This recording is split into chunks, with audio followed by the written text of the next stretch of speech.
Good morning to one and all. Today I am going to explain about the important safety practices in any industry. If you are taking a car to the garage for an oil change, the mechanic will remove the key from the ignition and put it on the dashboard. If the car is inoperable, then they are protecting themselves and you too. Here, the human error is out of the equation. The same principle applies to the equipment and machineries which are in worksite. According to the OSHA standard, lockout-tagout, that is LOTO system, which can prevent the employees or workmen from the hazardous energization or startup of equipments during maintenance activities. Workplace safety is very important.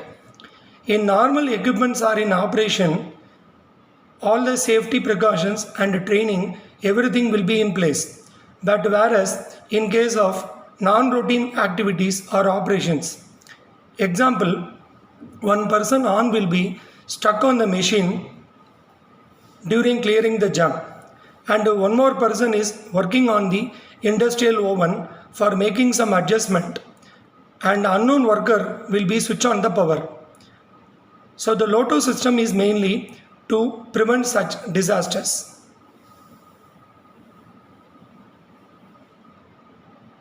When the equipments are in operation, all the safety precautions, training, everything will be in place. But whereas during maintenance activities, all the interlocks has to be bypassed or it has to be disabled to do some maintenance activities. The LOTO is mainly having 8 steps. Step number 1, shutdown of equipment by OCP or SOP, that is operating control procedure and safe operating procedure. Step number 2, preparation of shutdown. Identify the hazardous activities which are present in the work activity. So based on that, you have to raise the work permit.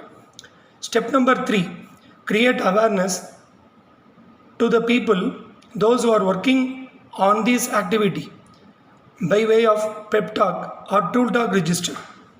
It has to be recorded. And then step number 4, isolation of energy sources.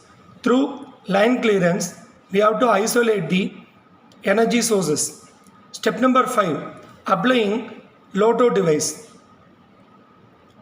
It is nothing but a padlock and which is having a key which can physically prevent the equipment from the electricity.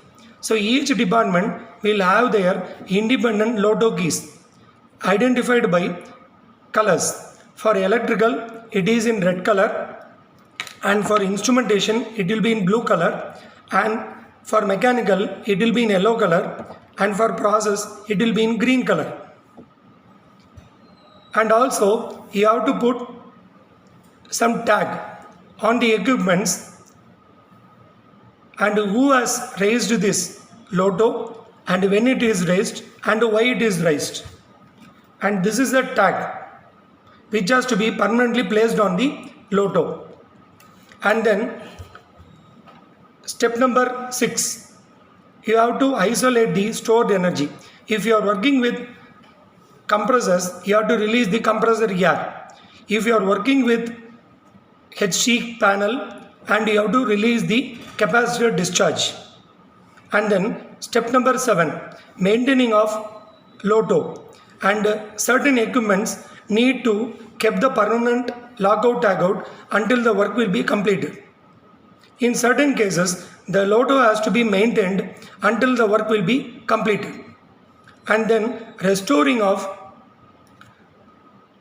operation procedures. So after completion of the work, you have to cancel this work permit as well as the LOTO as well as the line clearance to bring the equipment in operations. And moreover, you have to put the LOTO number in the line clearance as well as the work permit.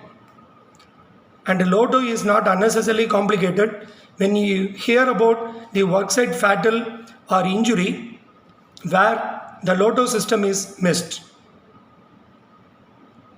So LOTO will be effective and enforced by training to everyone on what to do and how to do it. So let us keep ourselves and others safe. Thank you.